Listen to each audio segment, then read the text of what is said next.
ইতিপূর্বে কোনো অবস্থাতেই বাংলাদেশ ছেড়ে যেতে পারে নাই। আজকে সেই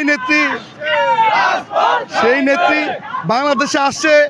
এর অর্থ আমরা বুঝাইতে চাই যে বিগত দিনের মতো শেখ হাসিনা ফ্যাসিস্ট সরকার এই দেশের মানুষকে রেখে সে চলে গিয়েছিল পালে বিদেশে, কিন্তু আমার নেত্রী খালেদা জিয়া তখন বলেছিল আমার বিদেশে কোনো বন্ধু নাই, বাংলাদেশে আমার জন্ম, বাংলাদেশে আমার মৃত্যু। দীর্ঘ 17টা বছর বাংলাদেশে তাকে নিষ্পেষিত করা হয়েছে, অত্যাচার করা হয়েছে, জেলে কারারুদ্ধ করা হয়েছে। তিনি এই 5ই আগস্টের পরে, এই ফ্যাসিস্ট মুক্ত হওয়ার পরে বিদেশে তিনি চিকিৎসার জন্য যুক্তরাষ্ট্রে গিয়েছিলেন, আপনারা জানেন।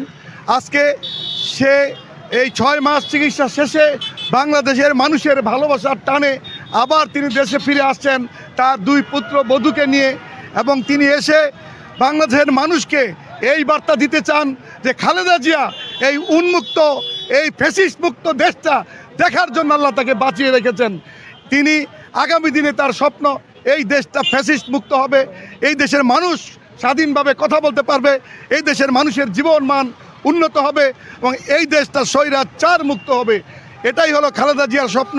আমরা এটাই প্রত্যাশা করি খালেদা জিয়া আসার পরে নিশ্চয়ই আগামী দিনের বাংলাদেশের যিনি স্বপ্ননায়ক তারেক রহমান তিনি বাংলাদেশে আসবেন অচিরেই।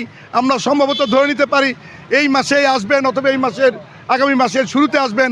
তিনি আসলেই অসমাপ্ত দেশনেত্রী খালেদা জিয়ার স্বপ্ন তারেক রহমান বাংলাদেশের 18 কোটি মানুষকে নিয়ে তিনি এই স্বপ্ন পূরণ করবেন বলে আমি মনে করি।